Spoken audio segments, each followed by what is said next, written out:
going to put some of the... Welcome to the Autosportradio.com 2019 show. I'm your host, Don Kay. We are live from McGillivray Speedway, 30th and High School in the beautiful town of Speedway, Indiana. If you come to Speedway for any reason, go tour the museum or just go see what the town of Speedway has, be sure you come to McGillivrays. It's only about 2 miles straight west of the Indianapolis Motor Speedway. They got great food, great service, and of course the adult beverages are ice cold. Tonight's show is presented by Honda and Honda HPD, the Indianapolis Motor Speedway, NTT IndyCar Series, and SVRA. A couple of quick things to mention. First off, well, she's not here. Sharon's granddaughter got married this weekend, and her daughter from Florida came up for the occasion. She is here somewhere. She is a 30-year neonatal nurse in Clearwater, Florida, and always thrilled to see Kim, and her son and Sharon's grandson is here as well. So we are happy to have the two of them. Zach is here enjoying a pizza. Also want to mention, if you hadn't heard, Eldon Rasmussen is in the hospital. He's had some kind of, they think, or Diane told me yesterday, they think it has to do with diabetes. They've got him sedated so he doesn't get riled up. Eldon? Can't imagine that. But he wasn't in good shape when she took him to the hospital on Sunday. So we hope, she said he'd probably be there most of the week. So we want to wish him well. We also want to give our condolences to Andy, the cook back there. He lost his mother last Thursday. We're sorry I just heard about it today. So we're sorry to hear about that. I'm going to start right off the bat with a gentleman that I have to bribe to come here. I said, if you come, I'll give you a glass of ice water. Now, you can't beat that. He is the Chief Executive Officer of Hulman Company, who owns the Indianapolis Motor Speedway and the IndyCar Series, among others. He agreed to come here tonight. Thankfully, he's been here 5 or 6 times. And of course, he can do a lot of interviews sitting at home with a cocktail and a phone, but he comes in here physically. Thrilled to have him. Please welcome Mr. Mike Miles. Thanks, Don. And for those of you who wanted to know who Sharon's daughter is, that's Kim walking her way. She stopped now for some reason. Picture. Mr. Miles, how much time does it take to put a 17 race schedule together? I mean, do you go back to the same one and say, well, of course, this year you got a problem with NBC doing the Olympics, or next year, I should say. Was that a hard thing to work around? Yes, the answer to the first part. Good evening, everybody. Nice to be with you. He doesn't have to twist my arm to be here. I enjoy doing it. And but right. I know you all know he's not always exactly right down the straight and narrow. Oh. Don't start that motor going. And we'll get it revved up for Rodger Ward Jr., who was nice to see here tonight. Glad to be here with you. Look, you never stop making a schedule.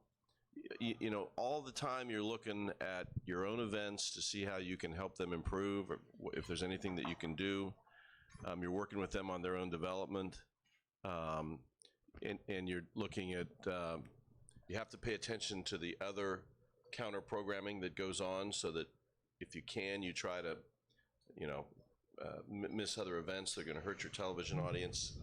And so it's a constant effort that involves being in touch with lots of other entities and parties. The Olympics is a big deal. I mean, NBC is our partners, everybody knows now, and they are the U.S. broadcaster for the Olympics. If you've watched the way they've done that for the last however many Olympiads, they use every part of their platform, from NBC to NBCSN, NBC, all of it. And so there's very little opportunity, and a lot of people are watching the Olympics. So yeah, we had to work with the races. But as we've talked about before, what we're trying to do is have as much consistency on the calendar as possible. If in a perfect world for me, when we make sanction agreements with the tracks, they'd be 3-year deals and the calendar would be set. We wouldn't be doing this every year. But that's not really possible. So we try to keep it as consistent as possible, and then make accommodations where we have to. When you came here, I don't know what you expected, but have you found it's more difficult what you're doing, trying to organize and keep 22 team owners and all that? rather when you were the head of the organization for the Super Bowl, which has taken more of your time? Well, to be honest, the more sort of similar comparison is 15 years running the men's professional tennis circuit. Yeah, that too. And in that case, you've got 75 tournaments to schedule every year in 35 countries all over the world, and that's much harder. The Super Bowl, we didn't have to worry about the schedule. The NFL told us what it was going to be, and it was just the joy to do that, be part of that in Indianapolis, because this city knows how to do those kind of big events just like they know how to do the race. And all of them, you're just glad when they're over, if they're successful, and everybody feels good about it, but everything's different. The thing for me for racing, obviously, was not having a racing background, trying to get great racers involved, and people like Jay Fry are a big part of that. But making a schedule and making the rules and working with broadcasters and sponsors and promoting, is a very different substance, but similar process. I know do you keep in touch with any of the tennis players? Do they keep in touch with you? The old guys, When I stopped, Rafa Nadal, for example, barely spoke English. So he was there when I was there. We overlapped for about a year, but we didn't really know each other very well. But Federer and then everybody before that, I knew pretty well. No, I spend a whole lot more time now with drivers and with team owners, and they've been a joy to get to know. Are the drivers, now I read somewhere that when this news screen was being developed and I asked the question, is there going to be a halo? No, absolutely not. Well, obviously there is a semblance of one. And I understand the drivers had a meeting discussing that. Are they open with you and Jay as to what their concerns are and what they think will work best for them?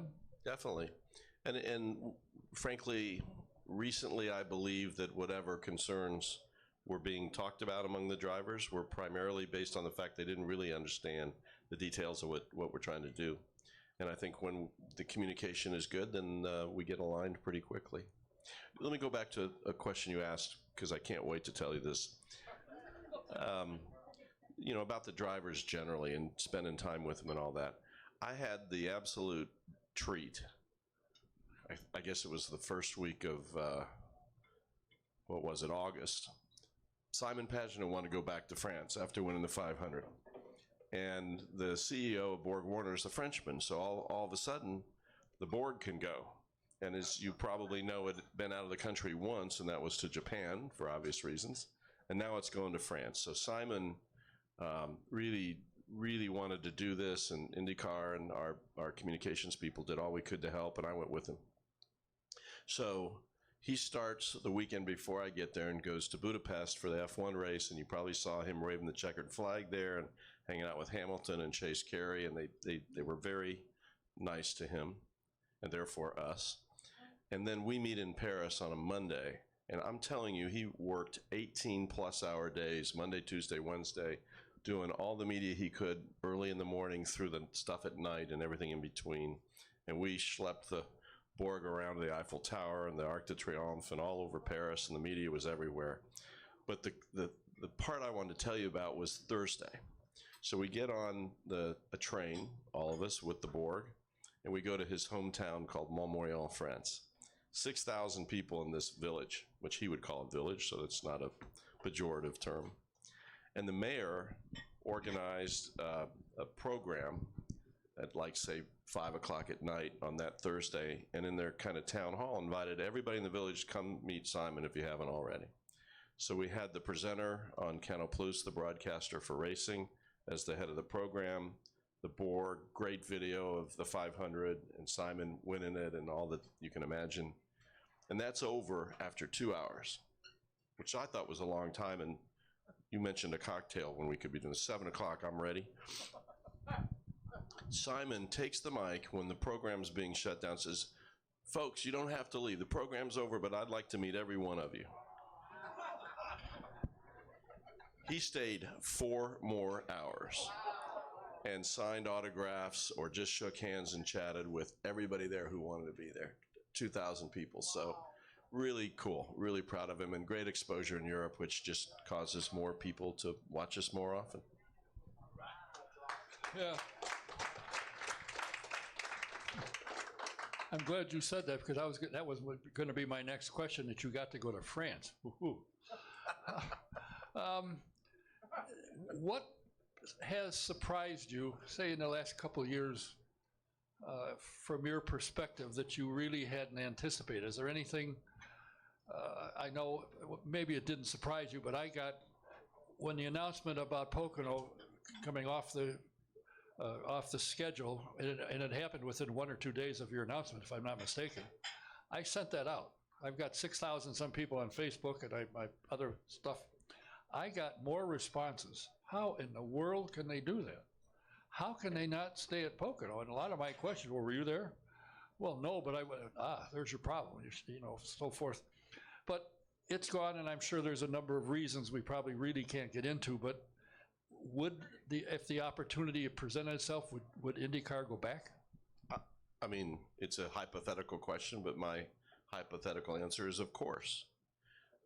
I think we've established a track record at Road America, and we're at Portland and Laguna Seca, and what am I leaving out? Where we've gone back to traditional tracks in the last few years because our fans love it. So, yeah, under the right circumstances, we'd look hard at it. We didn't really want to have one less super speedway. And to the extent that there were fans who were disappointed, that didn't surprise us. We understood that was going to happen. But I do want to say we're stoked about Richmond. And I understand, thank you. When IndyCar was last there, whatever it was, 11 years or something like that ago, the crowds weren't great. But they've put a lot of money into that track. I think $30 million for the facilities. They have fewer seats today, but they're going to work really hard on it. It was for everybody that that we talked to that was sorry we're not going to be in Pocono. I met somebody in Richmond who was really glad we're going to Richmond. And the investments they made make that track, not the track itself, but the facility, really great for fans. It's a small infield, right? You can stay in the middle of it and practically touch both straightaways. And it's all set up now for tailgating and patio furniture for fans to sit in, and nice around the grandstands. It's well led, and I think they're going to give it their best shot to try to make it a success there. Well, one of the really important things that I do when I go to a racetrack is talk to fans. I get rid of my credentials. So I don't know, I'm just some nitwit standing there. When I went to Richmond, I said, God, this is neat. What do you guys think? Boy, are they fast. They're faster than NASCAR? Oh, yeah. Really? Yeah. They don't crash as much. Yeah. And, of course, under the lights with the cars all polished up, it really is a spectacular sight. And then I spotted at the time from Mark James. And Mark would watch, the leading group, and I'd watch behind if something happened, somebody spun out or something. And I said, if at the rate the crowd's coming toward us, we're going to have to find somewhere else to seat in another couple of years, because the crowds were getting bigger, I thought, and there wasn't a lot of empty seats. It was good. And the fans really enjoyed it, and all of a sudden, poof, it was gone. So we'll have 3 short track ovals under the lights on Saturday night, which we're excited about. I think fans like that. 4 Saturday night ovals when you include Texas Motor Speedway, and I think that's part of what we're known for now, and it's great racing, and it just looks fantastic. Probably nobody's mentioned this to you, so I will. Probably the main core of your fans are in the Midwest. They're Chicagoland, Kansas City, Kentucky. Have any of those people ever said, hello, here we are? So Don. Yeah. Oh boy. I haven't been here 5 or 6 times. I've been in this role now in my 7th year. I don't know, but I'll bet I've been here 10 or 12 times. And whatever, 10 or 12, you've asked me that question 10 or 12 times. Good. I'm trying to make a point. Yeah, I get it. He's old and he forgets. No, he's trying to make a point. No, we know they're there. And, it's our view about how many races we can do comfortably on the calendar, appropriately on the calendar, has a lot to do with the economics of the teams and for IndyCar. We can't just go racing everywhere somebody might take us. So there are economic considerations, there's will it be a success when they're available? Given that, that some of them have 2 cup races, is there an opportunity when we could do it without completely doing a root canal for our schedule? And they're hard to do. And we appreciate what you said, and I agree with you that the foundation of our fan base is in the Midwest, but we wanted to be in the Richmond area, and someday, hopefully, maybe, there'll be a chance to be in the Northeast. We want to have a national footprint where we believe we can have successful races. Well, I'd like to see him go back to New Hampshire. That was Loudon was a good race, a good track, great place to get super seafood, by the way, in case you hadn't noticed that. We found a couple of places that were spectacular, but it was there one year, and I understand that Bruton said, here's what it takes to come back. And he gave them a number, and I said to whoever was head of sales at the time, if you can't raise that money in the New York area, you've got to be kidding me, because it wasn't that big a number. I thought, Well, that wasn't recent history. We haven't given them a number recently, but they're on the radar. Good. Have you become a race fan now? Oh, yeah. For me, I'll be frank, it wasn't so much about the cars, although everybody loves cars, right? It was the drivers. And I have this crazy privilege of getting to know them all, getting to know the team owners and the crews, and it's just completely, it's captivating to know those people and then see what they do. And so absolutely I'm a race fan. And it's a journey for me, but it's been a treat. The thing that always impresses me about IndyCar as opposed to any other series, the fans can see the drivers. I mean, they're not hidden. They don't throw them away, get away from here. The drivers are available. They're approachable. If they have the time and they're not late for a meeting or something, they'll pose for a picture or they'll sign autographs. And I think, when Formula One was here, a friend of mine worked for a company that sponsored a team, and I can't remember who it was. It wasn't McLaren, but I can't remember who it was. And I said, as a sponsor, did you ever meet the driver? No. Did they ever come to? No. Can you get into the garage area? No. What are you giving them $30 million for? Because people see our name, I guess. And whereas IndyCar, even with NASCAR, it's tough to get in and see the driver to talk to, but IndyCar, they're there. For sure, we're the leader in accessibility in certainly motorsports, maybe sports. And if you look closely at what our friends at Formula One are doing and what our friends at NASCAR are trying to do, they're trying to follow that lead and trying to make their sports and their athletes more accessible. But it's a great strength of IndyCar. It's not just that the guys will do it, they're good at it. They want to meet the next kid and sign the next autograph, and that's a pretty rare thing in professional sports. Yeah, and some of them are characters. There's a guy from Canada that, because of him doing Honda commercials, I bought 5 Hondas. And I'm not happy with him, and I told him that. But, you've got some people in there that are, besides being good at what they do, they're good with the fans, and they all realize, every one of them, I said, do you mind doing it? This is what it's about. Without the fans, what are we doing? No, they're racing, but they're also thinking about the race as a show. So it's not just what they do out of the car, off the track. It's even affects the way they think about the race. Everybody hates it if we didn't leave our best show on the track, because that's what fans want. And in the interviews, that shows up. Scott Dixon, he was interviewed the last time I saw it, and he said, it should have been a good show for the fans. And that's what they think about. It's a show. They're racing and they're taking their life in their hands, but it's a show. It's what sports is entertainment. It's a sport, but it's also a form of entertainment. Has anybody said to you, you took the tennis world, blew it up, took guys who were making $100,000 a year, maybe, and now are multimillionaires. Did any of them ever say, you did it for them, how about us? Tennis players? No, the drivers. Absolutely. They all say, I'm sure sitting here, I've told this story before. I remember very clearly my first driver meeting, which was at Barber. And, Elio and Dario and I'm sure Will, those guys were a block right there. And all the drivers made it clear from the very beginning they want to. We're a team. We need to work together. Those guys, their number one thing they were focused on was television. Find a way to fix the TV because they understand that's just life in our country today. And I think they've been supportive, except when we screw up, every step of the way. And they should tell us if we screw up. Now, I have to tell you, I do send him emails. Not negative as a rule, once in a while, but not often. But I figure you get enough negative emails, I'm going to send you one where I think you guys are in the right track. And he'll answer me. Sometimes at 11:30 at night, I'm struggling to stay awake, and he's answering my email that I send at 10 o'clock in the morning. What are you doing up at that hour? Answering emails. Trying to keep up. What do you see the next 5 years for the series? They're going to that new thing in 2021, whatever it's called. The hybrid, yes. Do you see them expanding on that?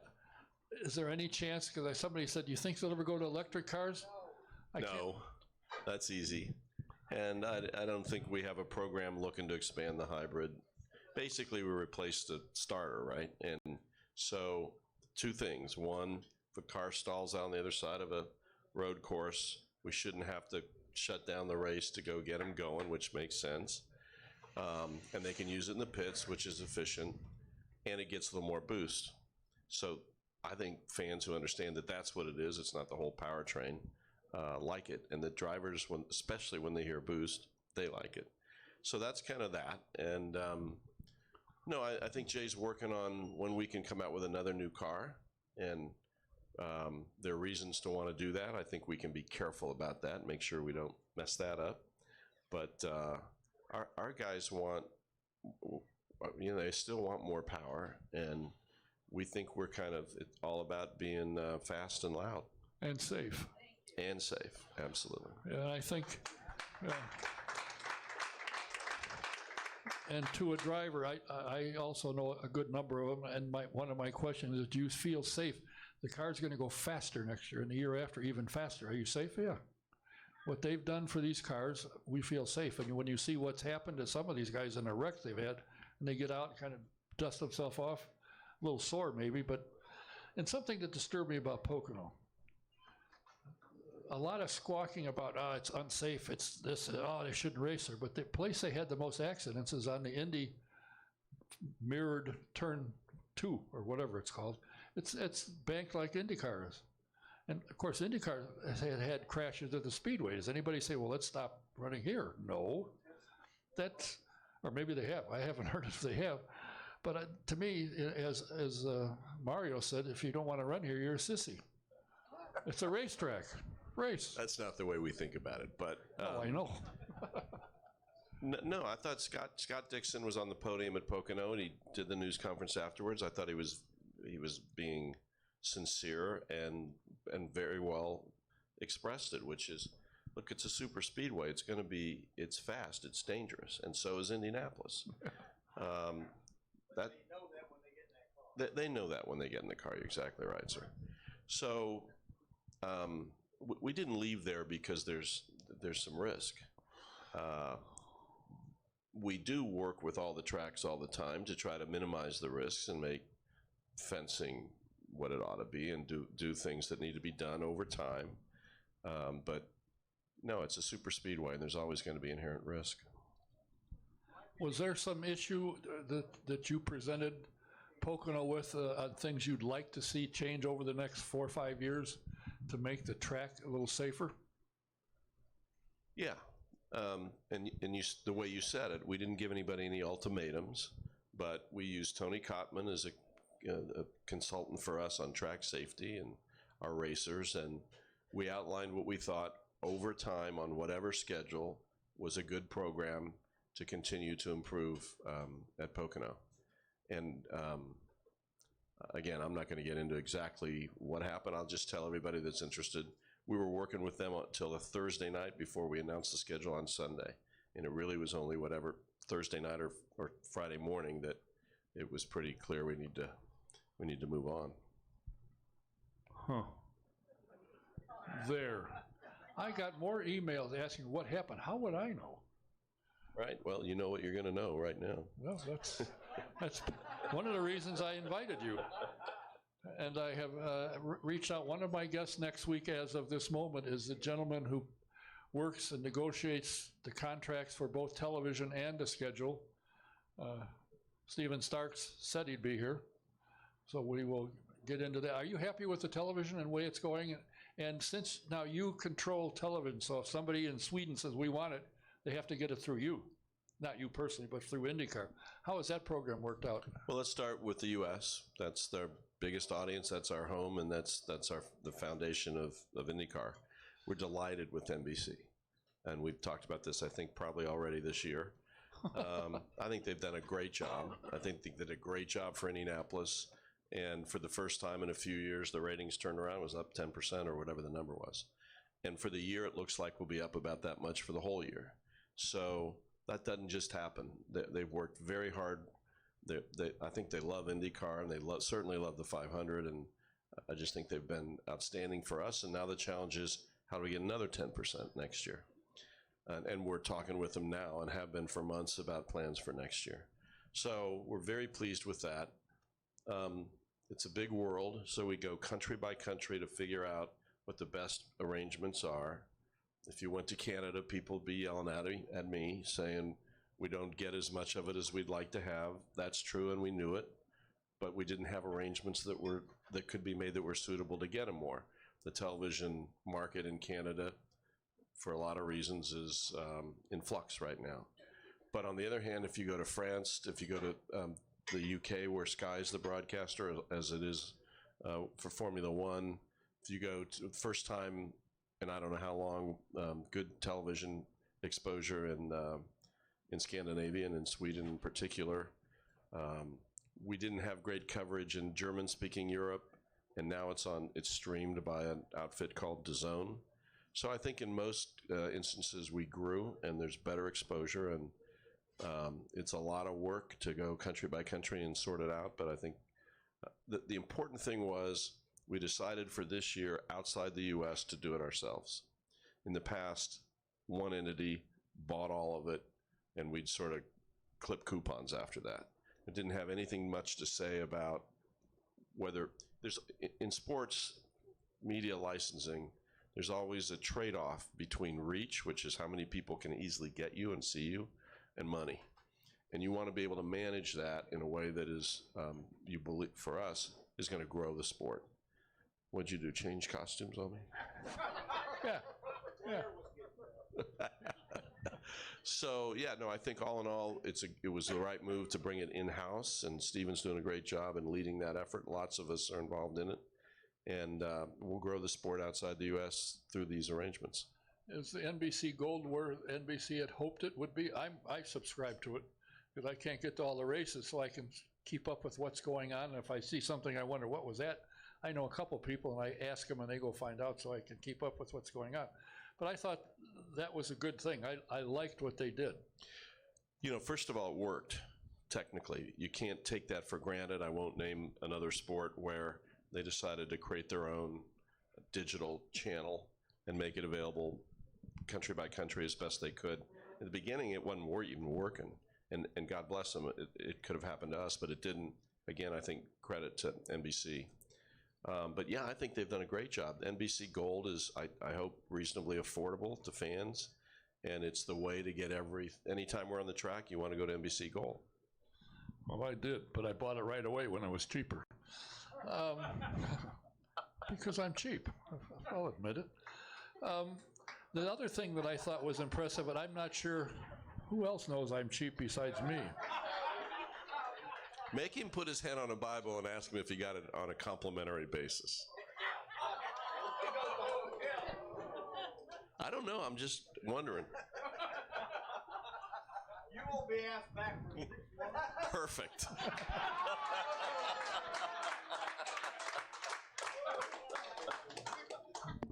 Two other comments.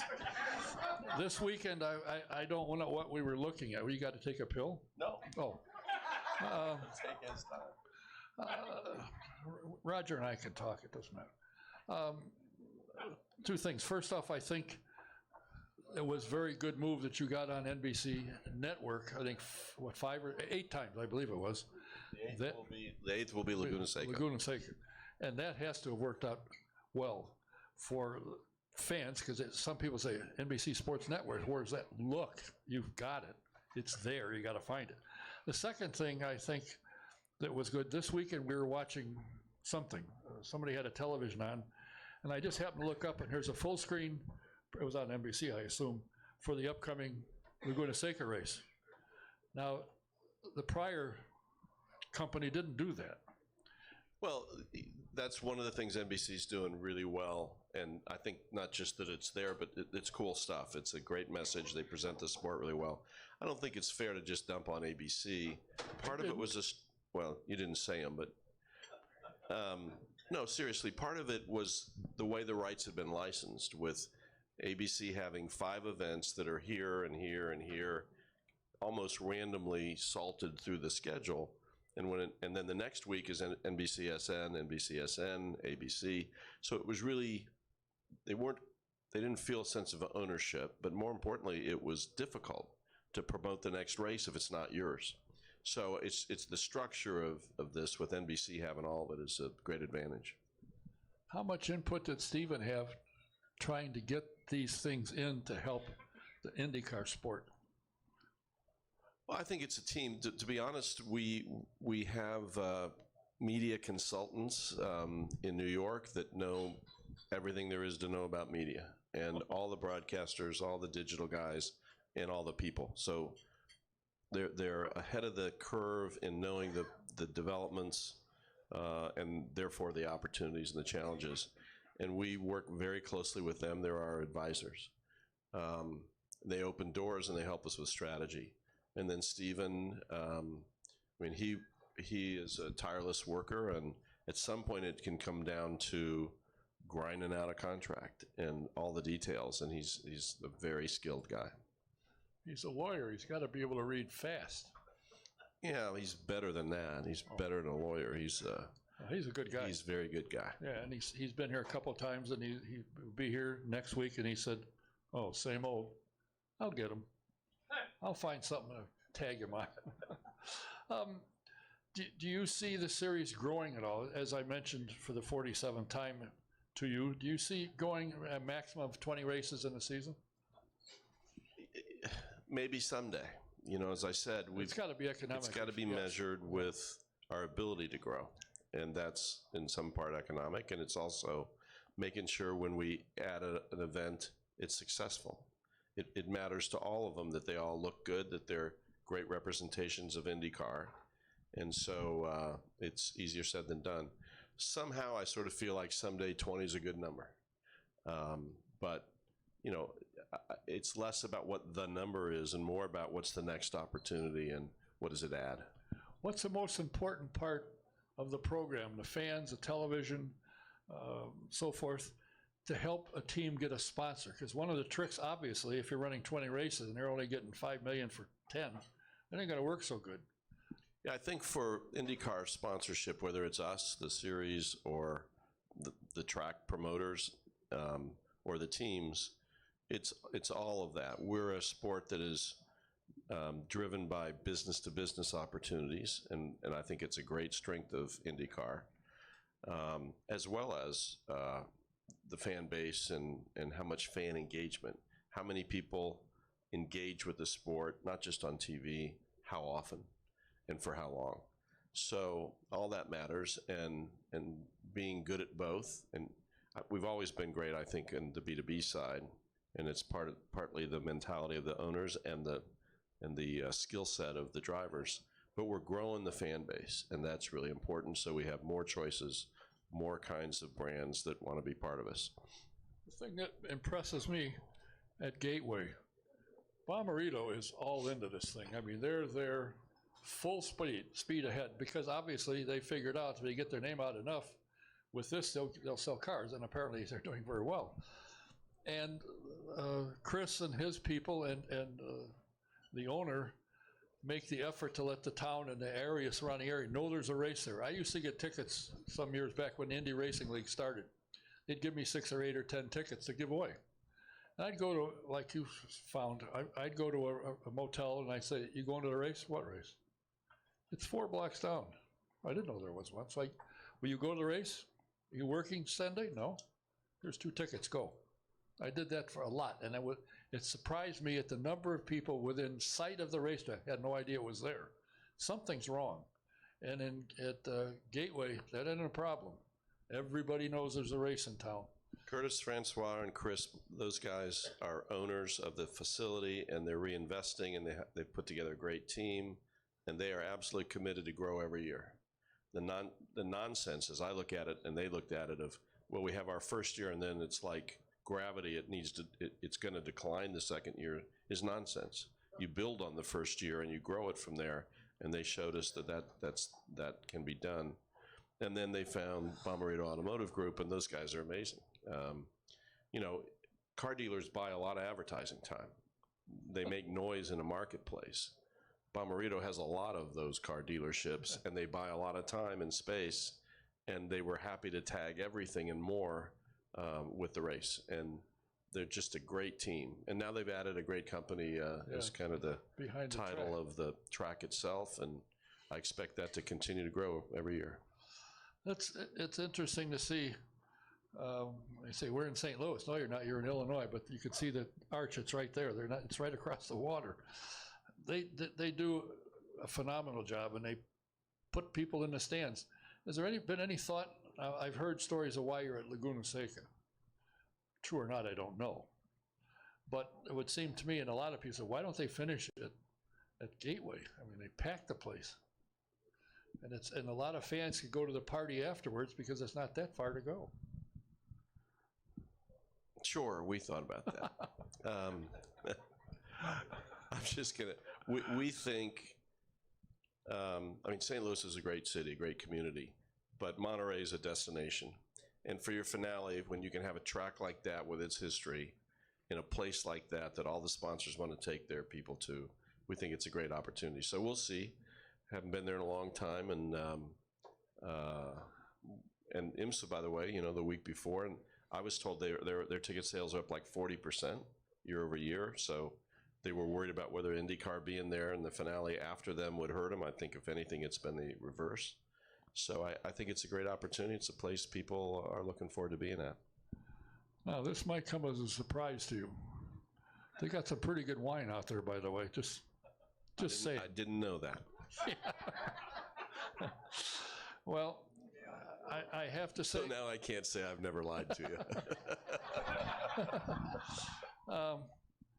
I, for one, and for a lot of the emails and messages I get on Facebook, and the team owners, you told me one of them is on you all the time, and that's probably not unusual, I don't suppose, but for the most part, everybody's pleased with what you're doing. You're telling them what you're going to do. Jay has said, here's what we're going to do, and at the end of that time, by golly, they do it. That didn't used to happen. They say, we're going to do this maybe, and the maybe never happened. So now it happens. Teams can prepare that in 2023, they're going to have to get a new car or whatever the date is, and they know it's going to happen. I think that has helped the series immensely, and the nonstop safety work that's being done is probably second to none. I mean, they work at thank you. Part of the way we all feel about it is the old saying, and I'm probably going to say it wrong, but something like, all of us is smarter than one of us or some of us. And it doesn't mean that we don't have to make the decisions, but, you know, think about the unbelievable amount of experience and expertise in the paddock. We'd be real idiots if we didn't draw from them all the knowledge and experience that we can as we figure out what our options are and to make decisions. So that doesn't mean that we vote, and it doesn't mean that everybody's going to be happy with every decision, but it's not just telling them in advance so they know, it's working with them to get to the best place. And I think it's working so far.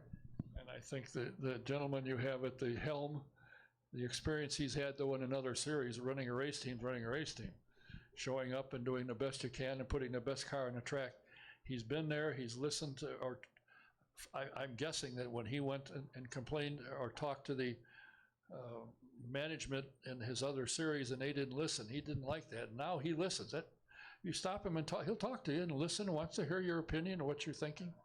Not that he uses it, but he stores it, and I think that's great, be able to talk to the guy that runs the show.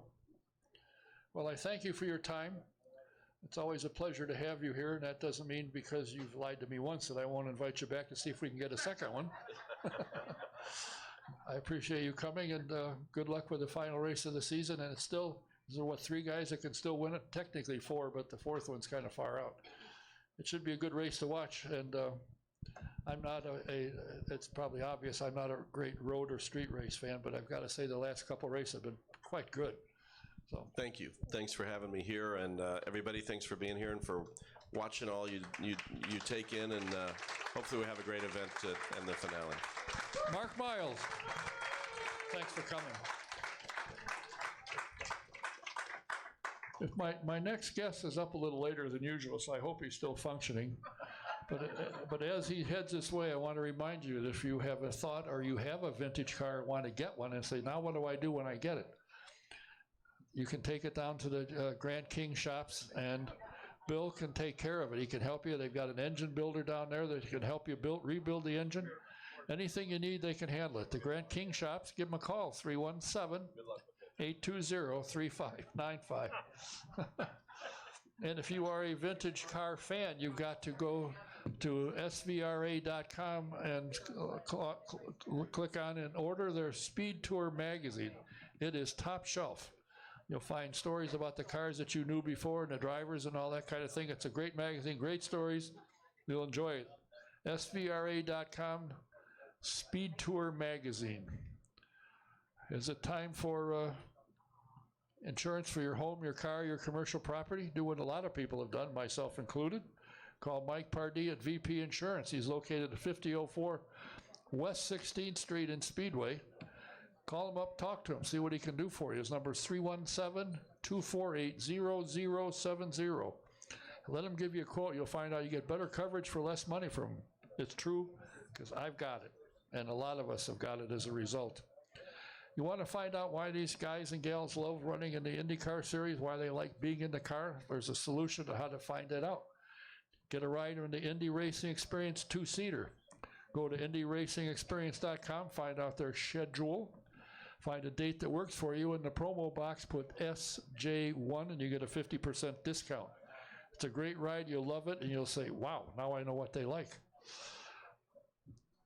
The opportunity to tour some race shops can be done with class. The Grand King Shops has a limousine. They'd be more than happy to take you on a tour, starting with the Grand King Shops, and visit a couple more. You want to find out about it and how to get it hooked up, just give them a call again at 317-820-3595.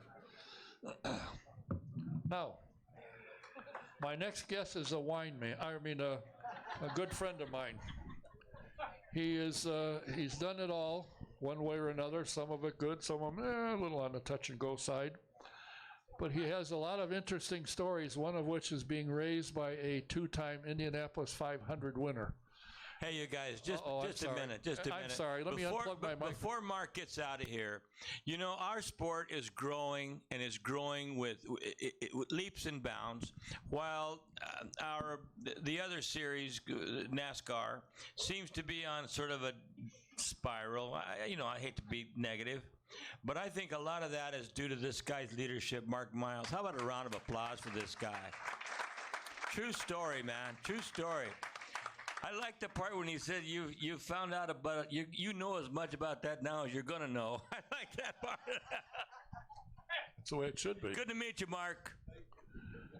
Sorry to interrupt you, my friend. Where the hell was I? I don't know where you were. I don't know. I was in his, he sold computer parts. I said, you must know everything about a computer. Not a chance, but I know the parts. I was out in his office one day when he hit a milestone, and I forget what the sales were, but it was something he'd been striving, and he got it. And he was like a little kid in a toy store. He was jumping up and down. He didn't have any wine at the time, or he probably would have bathed in it. But some interesting stories, being the son of a 2-time 500 winner. He now lives in California. He's a professional fisherman. He fishes so he can eat. He plays golf, and he's tuning up for the senior tour. And he's just an all-around good guy. And he came all the way from California, Manhattan Beach, I might add, here to do this program. Please welcome Rodger Ward Jr.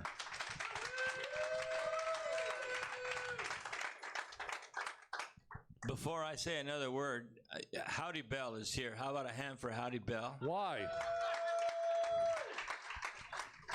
The hell with Howdy. He didn't bring Shirley. He can leave. And you know what? A lot of our favorite race drivers throughout the last 40 years are alive as a result of the technology and the endurance and the wanting to be make racing safer. As Bill Simpson, he's the guy that's brought a lot of stuff here. There's no doubt about it. And on top of that, somebody else noticed he's in the Motorsports Hall of Fame, where he should be. Do you remember anybody here was here with the night that he was here with Jim Voiles?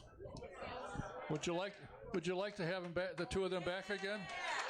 I told you, Bill. You know, as a young boy, I think you said you missed your dad's first win. You heard it on the radio, but you were sure going to be there, and you were there the second one. What was it like for him? What did he... Now, I've talked to a number of drivers that are still around that used to race against him, and I'd ask him, who's the toughest guy you raced against? Without a question, it was Rodger Ward. Was he a dirty driver? No. He was tough. He was clean, but he was hard to beat. Well, he liked it a lot, you know, and the other thing about it, which is a big motivating factor, whenever he was driving a race car, he needed the money. So that's something that, of course, keeps the throttle down a little bit more. But the year that I lived with him before I went in the military was after he won the 62 race until I went in the military in 63. And you know, here's a guy with green alligator shoes, and you know, he was having the time of his life, and it was really fun to be around. Everyone that living with him for that length of time, I began to sound exactly like him. So people would call our house and say, "Hello, is Rodger there?" And I'd say, "No, he's not here." And they'd say, "Come on, Rog, tell the truth." And I had one of his girlfriends one time accuse me of lying for him by saying that she thought that I was him. So, yeah, it was a good time living with my dad. It was fun. And I wrecked every car he had. He had a pace car from a Chevrolet dealership in Fort Wayne. And when we gave the car back, the guy said it looked like it had been in a NASCAR race. Yeah. Life is good. Life is good in 1962 Indianapolis. Why did he retire so early? I mean, he was still young and it was in his prime. Why did he retire? Well, of course, the famous line is, I said, when this isn't fun anymore, I'm going to give it up. And that particular day in '66, the racetrack was all oily. Guys were spinning for no reason. McCluskey, I think, I spun late in the race. And the race car wasn't handling. And he was the third driver in a Jackie Stewart, Graham Hill, Rodger Ward team with George Bignotti. George said, "Rodger, you've got this. We know we don't have to work too much with you." And he is focused, of course, with those two Europeans, which was very natural. And, you know, he just was the third seat, didn't like it, and thought optimistically that he could survive well without being in the Indy 500 anymore, and so he gave it up. And he was scared to death that day. I mean, apparently the car had a high spot in the rack, so whenever he went to turn it, the steering would come up and then sort of bump over the high spot, and that would happen and it was the first blown, not turbo, but it was not turbocharged, but it was what's the other one? Supercharged.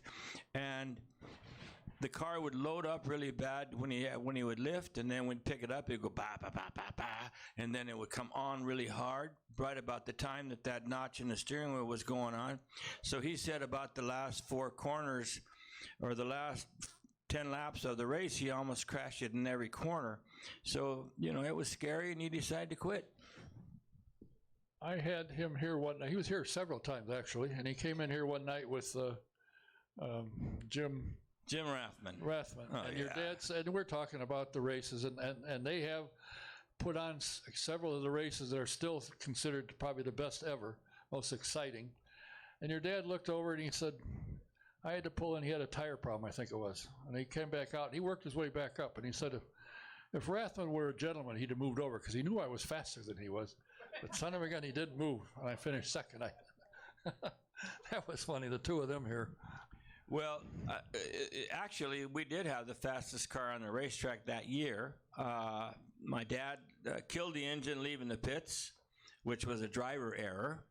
And by the time they got it spooled back up, and of course, those days, they didn't just stick a starter and go right away. You know, it was a little bit to getting it started. So I think they lost 1 minute and 40 seconds or something like that in the pits. And we came back out and actually managed to catch Rathman again. But in my dad's eagerness, he jacked a little too much weight into the right front and wore the right front out, catching him. And eventually, when there were 3 rows of white fabric showing, he figured that was enough, and he'd back off and take a safe second rather than a spot in the fence. I have asked, AJ and Mario and Al, who was one of the toughest drivers you had to compete against? Because they ran short tracks at the time as well. And they said, no question, Rodger Ward. He was tough. Well, I'm glad to hear Mario said that, because when Mario came on the scene, a guy named Billy DeVore told me once, he says, if you don't like the back end of Mario Andretti's race car, you better call a decorator, man, because that's all you're going to see for the rest of this year. What have you worked for Firestone for a while? You've been involved in racing, were involved in racing. Did it ever cross your mind? I'm sure it did. Hell, I can do that. Well, it looks pretty easy from the grandstands. And I famously say I had stomach and back problems, which is a yellow stripe and no guts.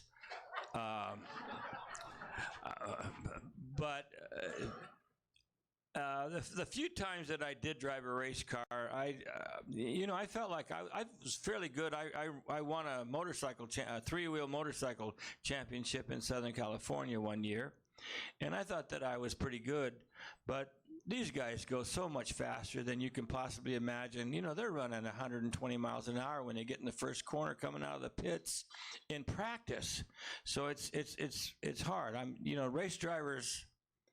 We have actually no freaking idea how fast that shitbox is going, pardon my language.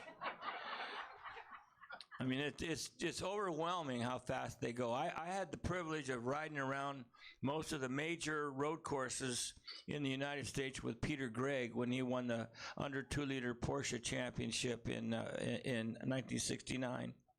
And we'd show up a day early to run tires for him.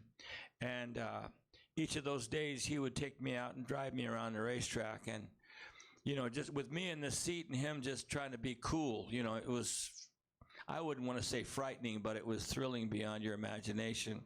I've gotten a ride with Peter Gregg. I got a ride with Tiny Lund around Daytona. And I got a ride with Arlen Vanke down the racetrack out here at IRP, or whatever they call it now. And these race cars go fast, man. Faster than you think. How did you get into the computer parts business? Friend of my, I met a man who was a big race fan, who hired me to sell printed circuit boards for him. My family, when I told them I had a new job in electronics selling printed circuit boards, they didn't hear electronics and thought I was selling surfboards. But anyway,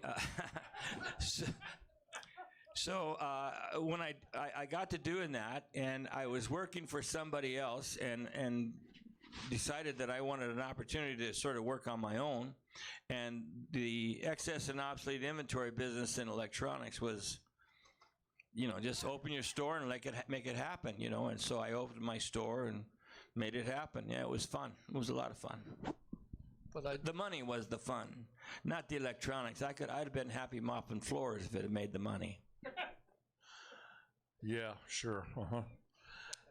I was in his office a number of times, and he'd get a call. How many pieces? 10,000? Okay, let me see what I can do. And he'd make 2 calls.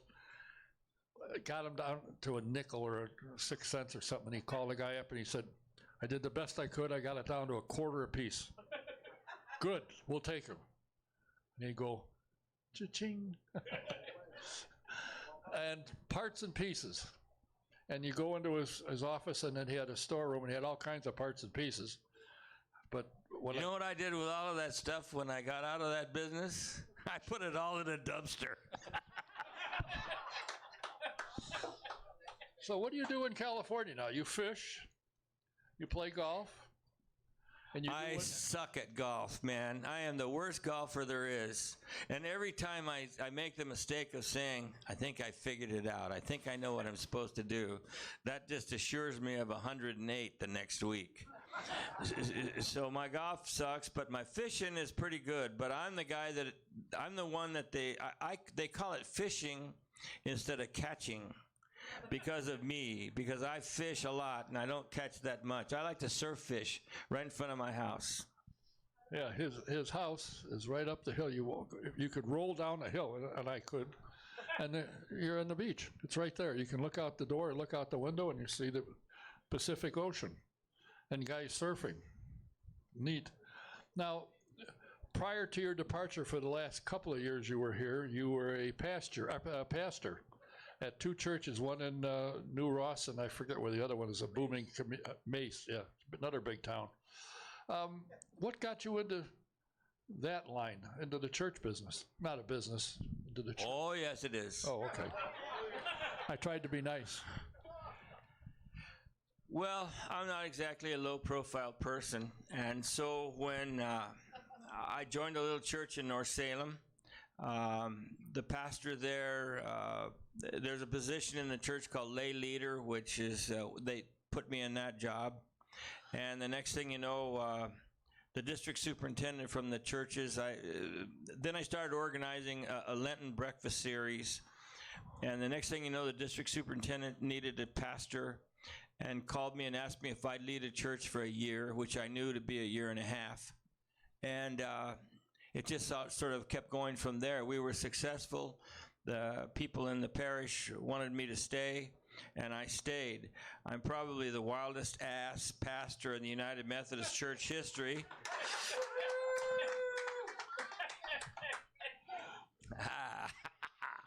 Bailey went to my church a few times.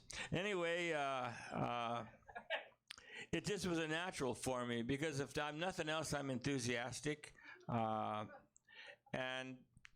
And while I'm not what you call a religious person, I believe in Jesus, and I believe in the teachings of Jesus, and I believe in God.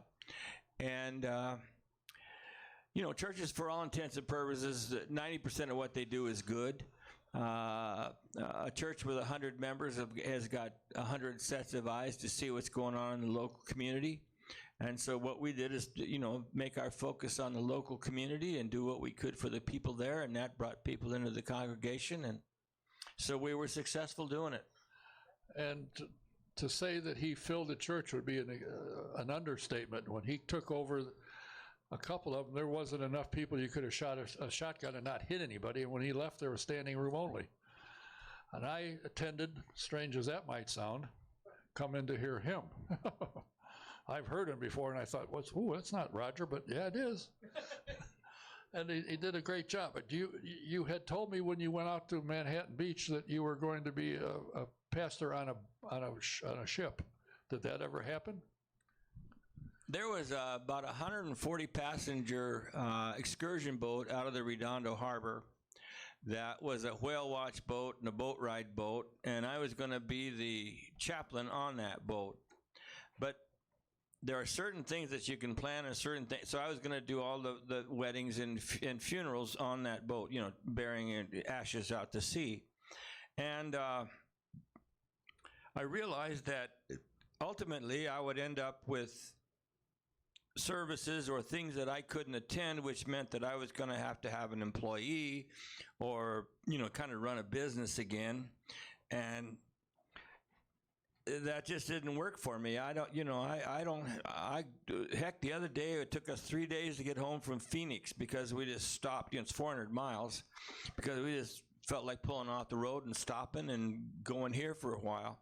And so having somebody else tell me when I had to be someplace and all of that just didn't add up. And fortunately, by the grace of God, we managed to be financially secure, so I didn't have to do it. So the hell with that. I mean, I don't mean the hell with it, but I mean, you know. Now, Who needs a job? I mean, you don't want a job. I don't want one. you do go to races probably 4 or 5 a year. And I'm sure you watch when you can, if you're not out fishing. You watch the other races.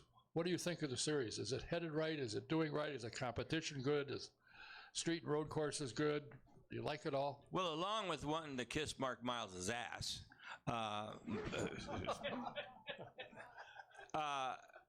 believe what I said. Our series is growing, and the attendances are up, the ratings are up, and so of course I love what's going on. Did I like what happened at Pocono? Not just no, hell no. I think we ought to be at Chicagoland. You know, gradually that race was increasing in attendance. We saw it where we parked our motorhome and camped out for the race.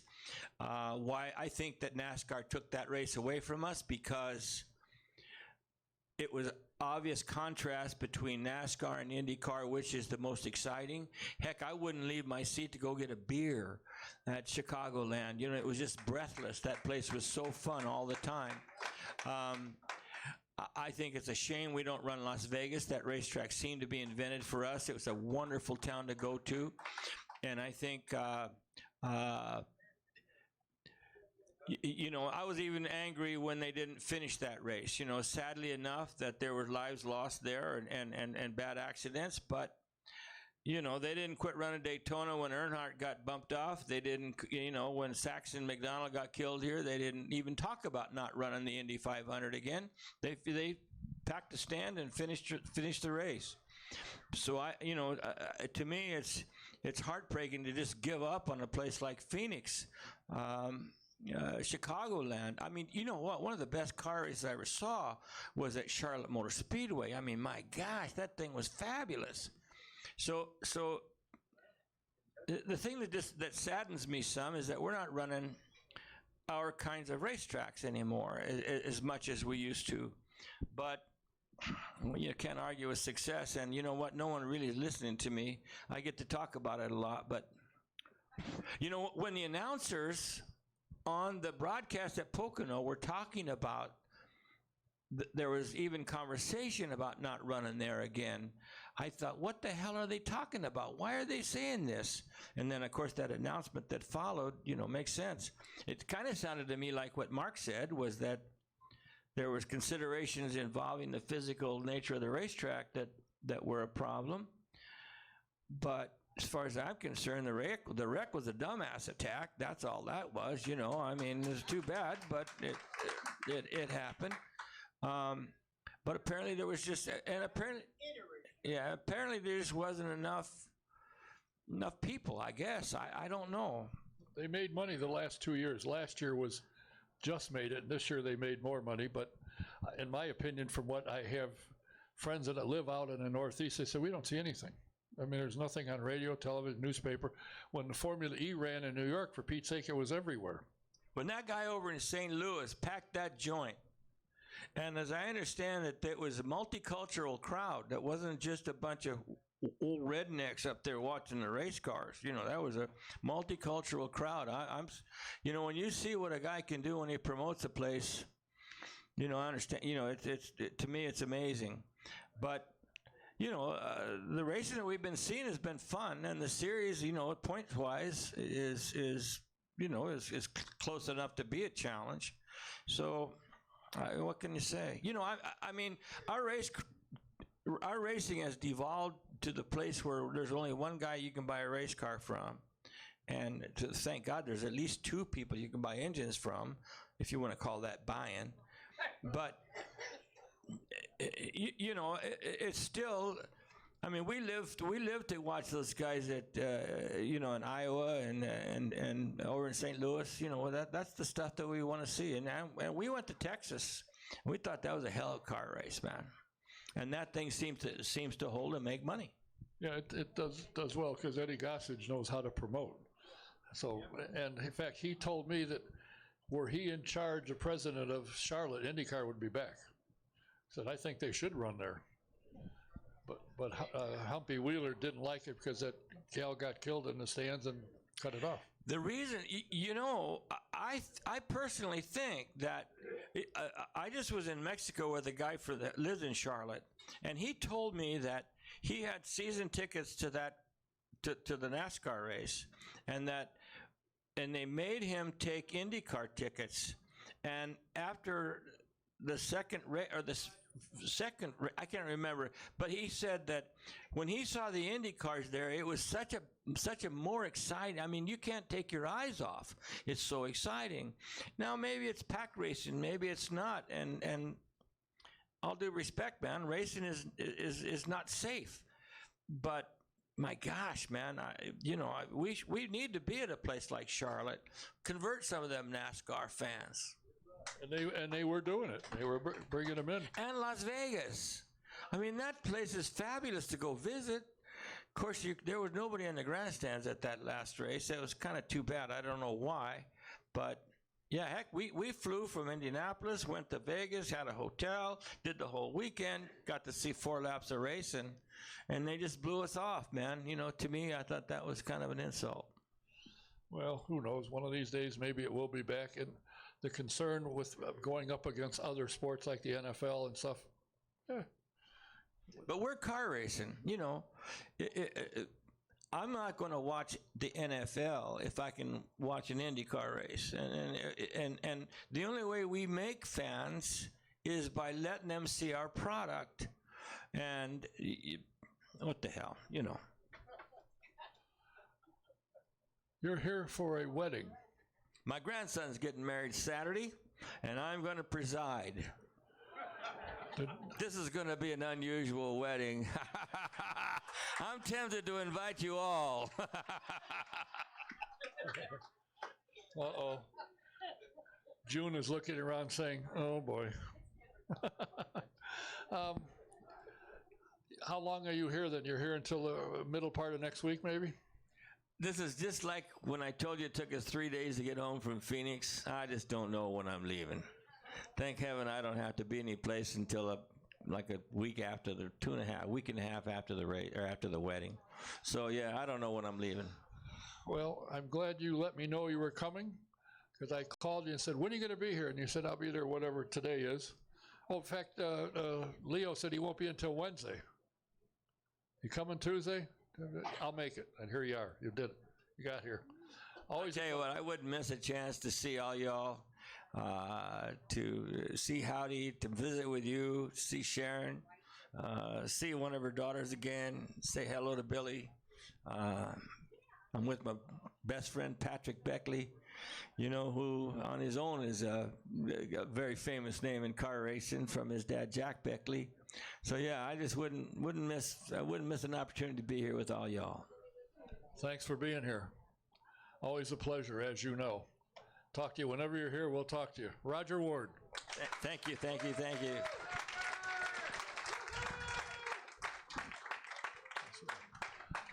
Next week, my plan is to find out about TV and event schedules with Steven Starks. He said he'd be here. I will dig up some things to talk to him about besides that. I can assure you I will find something. Till next week, Don Kay saying thanks for being here. Thanks for watching and listening. Till next week, good night.